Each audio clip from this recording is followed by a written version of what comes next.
আসসালামু আলাইকুম, সবাই কেমন আছেন? আজ আমি ট্যাংরা মাছ দিয়ে কাঁকরোল রান্না করব। প্রথমে কাঁকরোলগুলো কেটে নিব।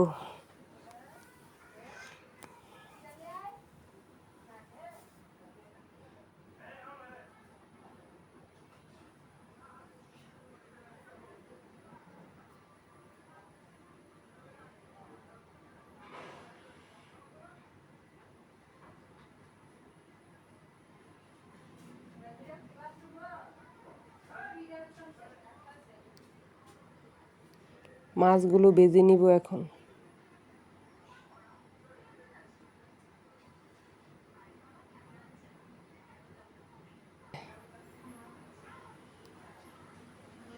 এখন তরকারিটা বসাবো। একটু সয়াবিন তেল দিব, এর মধ্যে দিয়ে দিব পেঁয়াজ কুচি। পেঁয়াজটা হালকা নরম হলে দিয়ে দিব পানি। এখন দিব লবণ, মরিচের গুঁড়া, হলুদের গুঁড়া, ধনিয়ার গুঁড়া দিয়ে মশলাটা ভালোভাবে কষিয়ে নিব।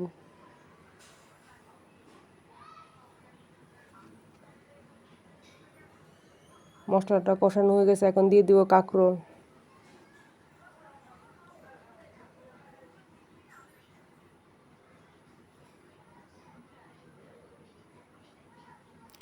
কাঁকরোল কষানোর জন্য দিয়ে দিব একটু পানি।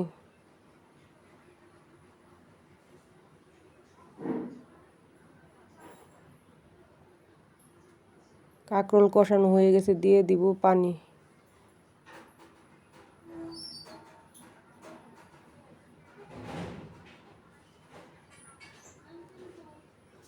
এখন দিয়ে দিব মাছ।